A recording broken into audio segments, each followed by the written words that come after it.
اعوذ باللہ من الشیطان اللعین الرجیم بسم اللہ الرحمن الرحیم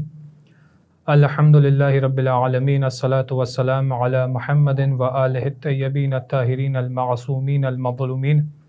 واللعنۃ الدائمۃ علی اعدائہم اجمعین من الآن الی قیام یوم الدین اما بعد قال اللہ سبحانہ وتعالی فی محکم کتابہ المجید بسم اللہ الرحمن الرحیم هل يستوي الذين يعلمون والذين لا يعلمون صدق اللہ العلی العظیم۔ اذان گرامی سامعین محترم، آپ کے سامنے آج جس عنوان پر گفتگو کرنی ہے، چونکہ بسلسلہ شہادت امام جعفر صادق علیہ الصلوۃ والسلام اس درس کو منعقد کیا گیا ہے، تو آپ کے سامنے اسی چھٹے سرکار کے ایک صحابی اور ایک شاگرد کے بارے میں کہ جن کا نام جناب جمیل ابن دراج ہے بیان کرنا ہے۔ جیسے کہ آپ جانتے ہیں کہ امام جعفر صادق کے کئی ہزار شاگرد تھے، کئی ہزار ایسے راوی تھے کہ جنہوں نے امام جعفر صادق علیہ الصلوۃ والسلام سے ڈائریکٹ روایت کی ہے۔ تقریباً روایتوں میں تعداد 4000 تک بھی بیان کی گئی ہے۔ انہی راویوں میں سے، انہی اصحاب میں سے، انہی شاگردوں میں سے ایک کا نام جمیل بن دراج بھی ہے۔ جناب جمیل بن دراج یہ کون ہے اور ان کے حوالے سے کیا کیا باتیں روایتیں اور علماء کے اقوال میں ملتی ہے، آپ کے سامنے انشاءاللہ بیان کروں گا، اور آخر میں ایک ایسی روایت کہ جو انہوں نے امام سے کی ہے کہ جس دعا کے ذریعے سے انسان اپنی عمر کو طولانی کر سکتا ہے۔ ایک طویل روایت ہے، انشاءاللہ آپ کے سامنے مختصر کر کے بیان کروں گا۔ جناب جمیل بن دراج، اگر سب سے پہلے ان کی ولادت کے حوالے سے بات کی جائے تو نہ تو کتابوں کے اندر اور نہ ہی علماء کے اقوال کے اندر ان کی ولادت کی کوئی صحیح تاریخ موجود ہے۔ ایک قول ان کی ولادت کے حوالے سے موجود ہے کہ یہ 2 صدی ہجری کے مایہ ناز عالم تھے، مایہ ناز فقیہ تھے، اور انہوں نے بہت ساری روایات جو ہے وہ امام جعفر صادق علیہ الصلوۃ والسلام اور امام موسیٰ کاظم علیہ الصلوۃ والسلام سے نقل کی ہے۔ ان کے حوالے سے جو دور کی بات ہے کہ کس دور میں یہ موجود تھے، اکثر روایتوں کے اندر، اکثر کتابوں میں تو موجود ہے کہ یہ 6 امام اور 7ویں امام کے دور میں تھے، لیکن کچھ جگہوں پر امام رضا علیہ الصلوۃ والسلام کے دور میں ہونا بھی ان کا شمار کیا گیا ہے، اور ان کے بارے میں اس قدر روایتیں موجود ہیں کہ ان کی شخصیت کس طریقے کی تھی، ان کے حوالے سے کہ ان کا کردار کس طریقے کا تھا، اور ان سے جو روایتیں لی گئی ہیں اس کی کئی 100 روایتیں بیان کی گئی ہیں جو فقط ان کے ذریعے سے لی گئی ہیں۔ آپ کے سامنے ایک واقعہ اور ایک خاص بات کہ جس کے حوالے سے بہت سے علماء نے بیان کیا ہے کہ جناب جمیل بن دراج یہ امام کے زمانے کے اندر ان اصحاب میں سے تھے کہ جنہیں بالکل ثقہ کہا گیا ہے۔ ثقہ یعنی قابل اعتماد، کہ جن کی بات پر تمام اس زمانے کے علماء کا بھی اور آج کے مذہب اہل بیت کے علماء کا بھی اتفاق رہا ہے کہ ان کی بات ثقہ ہے۔ یہاں تک کہ اس زمانے میں کچھ ایسے نام موجود تھے کہ جن تمام ناموں پر تمام افراد اعتماد کیا کرتے تھے۔ چند نام میں آپ کے سامنے بیان کر دوں کہ عبداللہ بن مساکن، عبداللہ بن بکیر، حماد بن عیسیٰ، حماد بن عثمان، آمان بن عثمان، اور ایک نام ہے جناب جمیل بن دراج کا جس کے بارے میں گفتگو چل رہی ہے، کہ یہ بھی ان تمام افراد میں شامل ہے کہ جن افراد کو اس زمانے کے اندر ثقہ ترین علماء میں شمار کیا جاتا تھا۔ اور یہاں تک بھی کہا گیا ہے، ابو اسحاق الفقی بیان کرتے ہیں کہ ان تمام ناموں میں سے جو سب سے زیادہ قابل اعتماد اور جو سب سے زیادہ علم رکھنے والے کہ جنہیں عالم کہا جا سکے، ان کا نام جمیل بن دراج ہے، اور یہ امام کے شاگردوں میں سے سب سے زیادہ کم عمر شاگرد تھے اور سب سے زیادہ چھوٹے تھے، یعنی ان کی عمر مبارک جو ہے وہ بہت چھوٹی بیان کی گئی ہے۔ ان کے حوالے سے علماء نے بہت سارے اقوال جو ہے وہ نقل کیے ہیں، ان کی باتوں کو علماء نے اپنی کتاب میں بیان کیا ہے، اور بہت سارے طریقوں سے ان کے فتاوے اور ان کی احادیث سے جو نقل کی گئی ہیں ان سے فتاوے کو بھی نکالا گیا ہے۔ چند علماء کے اقوال آپ کے سامنے بیان کرتا ہوں کہ شیخ طوسی بیان کرتے ہیں کہ ہمارے نزدیک جناب جمیل بن دراج جو ہے وہ ثقہ ترین عالم تھے، یعنی قابل اعتماد جو شخص کہا جاتا ہے وہ ہمارے نزدیک جناب جمیل بن دراج تھے، شیخ توسی کا قول ہے۔ اسی طرح شیخ ابو محمد ابن فضال یہ بھی یہی کہتے ہیں کہ جناب جمیل بن دراج جو ہے وہ ہمارے نزدیک ثقہ ترین جو ہے وہ عالم تھے۔ اور الشیخ محی الدین المقامی وہ بیان کرتے ہیں کہ جناب جمیل بن دراج ہمارے نزدیک بھی ثقہ تھے، اور خاص طور سے اس زمانے کے اندر وہ راوی اور وہ افراد کہ جو فقط دعویٰ کرتے ہیں کہ ہم انہی کی روایات کو نقل کرتے ہیں کہ جو ہمارے نزدیک ثقہ ترین ہو، وہ فرماتے ہیں کہ ان روایتوں کے اندر جناب جمیل بن دراج سے بھی جو ہے وہ روایتیں نقل کی گئی ہیں ان تمام باتوں کے اندر۔ اس سے اندازہ ہوتا ہے کہ جناب جمیل بن دراج کس قدر قریبی تھے امام کے، اور کس قدر انہوں نے جو ہے وہ امام سے روایتوں کو نقل کیا ہے۔ اب بات کی جائے کہ تقریباً کتنی روایتیں انہوں نے نقل کی ہے، تو آپ کے سامنے چند فقہا کے قول بیان کرتا ہوں۔ آیت اللہ سید الخوئی رحمہ اللہ تعالی بیان کرتے ہیں کہ یہ وہ ہیں کہ جو ایک عظیم فقہا میں سے تھے، شیعہ علماء کے چہرے، ثقہ، عظیم اور بہت سی روایتوں کے مالک تھے۔ انہوں نے دو ائمہ سے، جیسے بیان کیا میں نے آپ کے سامنے، امام جعفر صادق علیہ الصلوۃ والسلام اور امام موسیٰ کاظم علیہ الصلوۃ والسلام سے علم کو حاصل کیا ہے، ان کی شاگردی میں رہے ہیں اور انہی کے اصحاب میں شمار کیے جاتے ہیں۔ اور کہہ رہے ہیں کہ ان سے تقریباً 570 روایتیں جو ہے وہ نقل کی گئی ہیں، مختلف کتابوں میں آپ کو ملیں گی۔ تقریباً 570 روایات ایسی ہے کہ جناب جمیل بن دراج سے علماء نے نقل کی ہے، اور تقریباً 229 منابع کے اندر یہ روایتیں موجود ہیں کہ جو جناب جمیل بن دراج سے نقل کی گئی ہیں۔ اور اس کے علاوہ بھی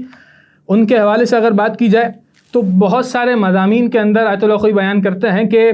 جناب شیخ طوسی نے نماز کی جگہ اور نماز کے لباس کے حوالے سے جو مسائل بیان کیے ہیں، جو باب قائم کیا ہے، اس میں جناب جمیل بن دراج کی جو ہے روایتیں موجود ہے جو انہوں نے امام سے نقل کی ہیں۔ اس کے علاوہ بیان کرتے ہیں کہ وہ ابواب کے جس کے اندر خاص طور سے عورت کی گواہی کے حوالے سے بات کی گئی ہے، ان ابواب کے اندر بھی جناب جمیل بن دراج کا جو ہے وہ نام موجود ہے۔ اور وہ ابواب کے جس کے اندر حج کے مسائل بیان کیے گئے ہیں، جس میں شکار کے مسائل بیان کیے گئے ہیں، جس کے اندر قرض کے مسائل بیان کیے گئے ہیں، جس میں وراثت کے مسائل بیان کیے گئے ہیں، اس کے اندر بھی جناب جمیل بن دراج کا نام موجود ہے اور ان سے روایتوں کو اخذ کیا گیا ہے۔ تو یہ کچھ ایسے ابواب ہیں کہ جن ابواب میں خاص طور سے جناب جمیل بن دراج سے جو ہے وہ روایتوں کو نقل کیا گیا ہے۔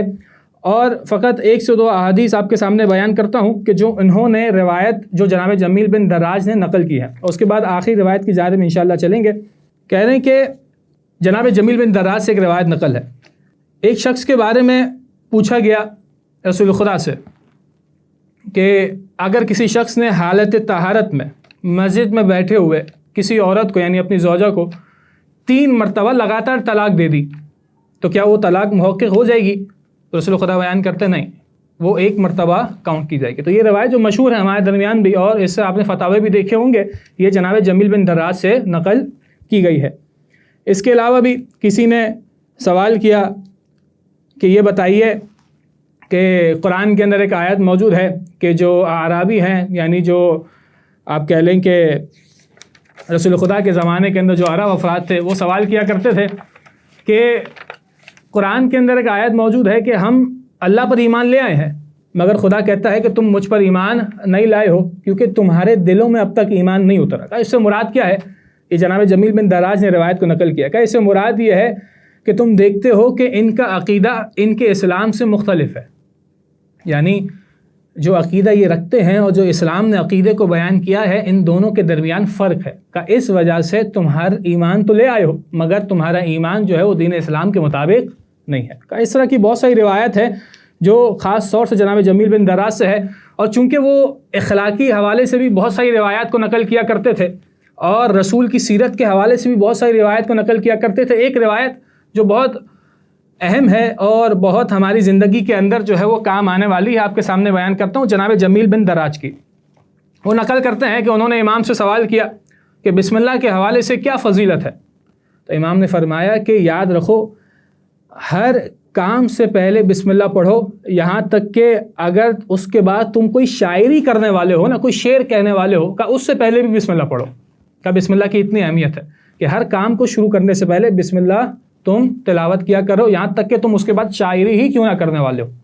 اس سے پہلے بھی جو ہے بسم اللہ کی تلاوت کرو۔ اور انہوں نے ایک اور بہترین حدیث جو ہے وہ نقل کی ہے جو رسول خدا کے بارے میں ہے، وہ فرماتے ہیں کہ رسول خدا جب بھی اصحاب کے مجمع میں بیٹھا کرتے تھے تو کبھی پاؤں پھیلا کر نہیں بیٹھا کرتے تھے۔ یہ ایک ادب کے حوالے سے بات ہے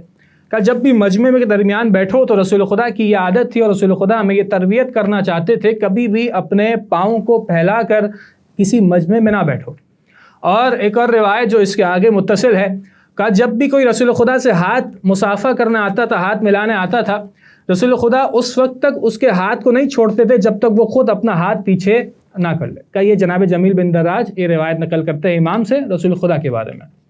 تو اس سے اندازہ ہوا کہ جناب جمیل بن دراج جو ہے وہ اپنے زمانے کے اندر ایک قابل فقیہ، اخلاقی حوالے سے انہوں نے بہت ساری روایت جو آپ کے سامنے بیان کی، 500 سے زیادہ روایت نقل کی ہیں کہ جس کے اندر اخلاقی پہلو بھی موجود ہے، فقہ کا پہلو بھی موجود ہے، اور باقی تمام پہلوات کے حوالے سے جو خاص طور سے فقہ کے حوالے سے تعلق رکھتے ہیں اس کو بیان کیا ہے۔ اور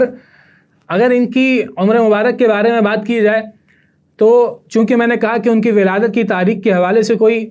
اہم تاریخ ملتی نہیں ہے، علماء کے اقوال کے مطابق تقریباً 95 سال 95 ایئرز جو ہے وہ ان کی عمر مبارک تھی، کہ جس سلسلے میں انہوں نے اپنے دور کو امام جعفر صادق علیہ الصلوۃ والسلام کی زندگی میں اور امام موسیٰ کاظم علیہ الصلوۃ والسلام کی زندگی میں گزارا ہے۔ بس ایک آخری روایت جو اس حوالے سے ہے کہ جناب جمیل بن دراج سے خاص روایت کی گئی ہے، میں جلدی آپ کے سامنے اس کا ایک متن پڑھ دوں۔ کہنے کہ رواہ ابو محمد ہارون بن موسیٰ رضی اللہ عنہ قال حدثنا ابو الحسن محمد بن یعقوب العجلی الکسائی قال حدثنا علی بن الحسن بن فضال قال حدثنا جعفر بن محمد بن حکیم عن جمیل بن دراج۔ کا یہ پورا ایک سلسلہ ہے کہ جس کے آخر میں سلسلہ جناب جمیل بن دراج تک پہنچتا ہے کہ انہوں نے امام جعفر صادق سے نقل کیا۔ کیا نقل کیا؟ کہہ رہے ہیں قال، فرماتے ہیں دخل رجل علی ابی عبداللہ علیہ السلام، ایک شخص آیا جناب امام جعفر صادق علیہ السلام کی خدمت میں، کہنے کا فقال لہو یا سیدی، کہا اے میرے سید و سردار، علت سنی و مات اقاربی،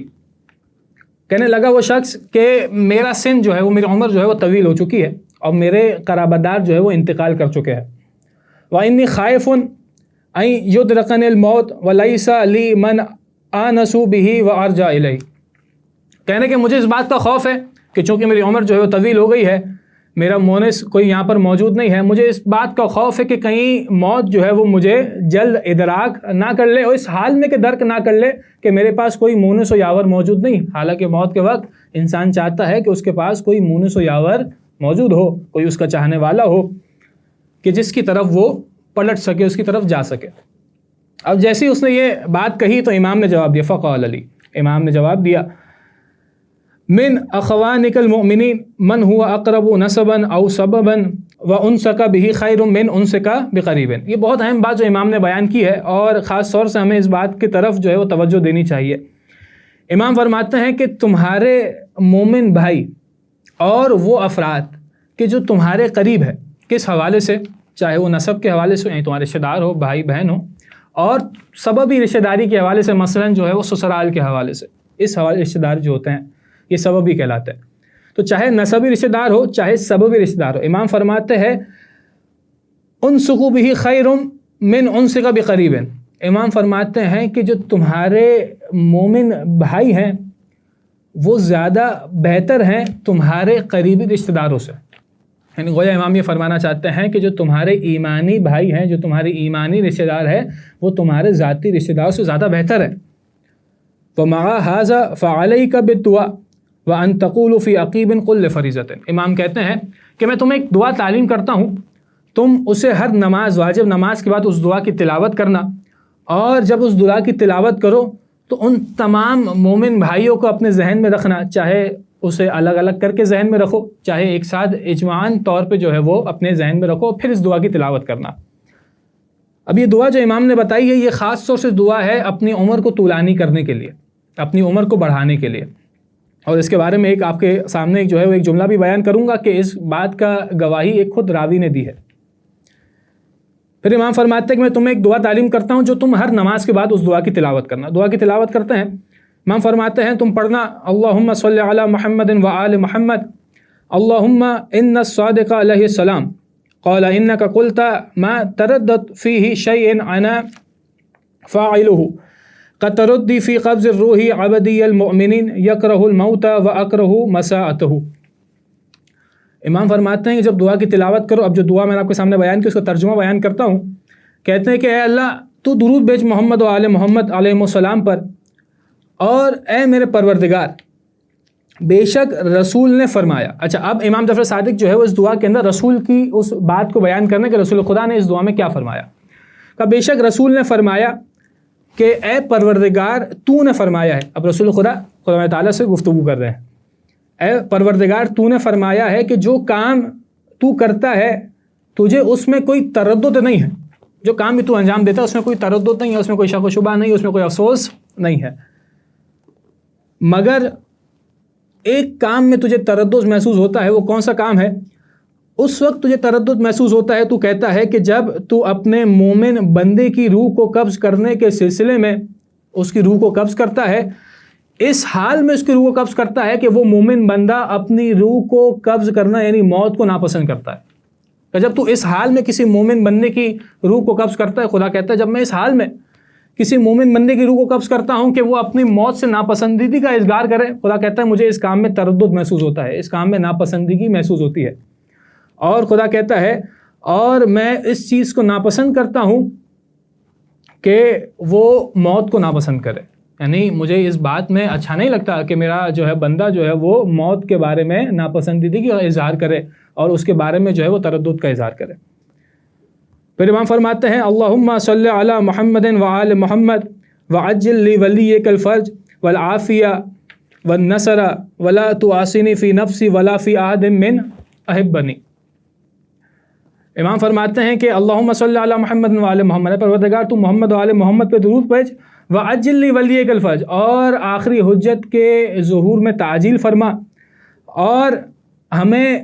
تمام نفسانی برائیوں سے محفوظ رکھ، اور ہمارے چاہنے والے یعنی جو ہمارے قریبی افراد ہیں ان کی برائی سے بھی ہمیں محفوظ رکھ۔ یہ مکمل دعا ہے کہ جو امام جعفر صادق نے بیان کی ہے، اور اس کے بعد جو ہے وہ راوی کہتا ہے کہ اس نے اس دعا کی جو ہے وہ تلاوت کی ہے اور اپنی زندگی کو گزارا ہے، اور اس کے بعد اس کی انتقال ہو گیا، اس کی موت ہو گئی۔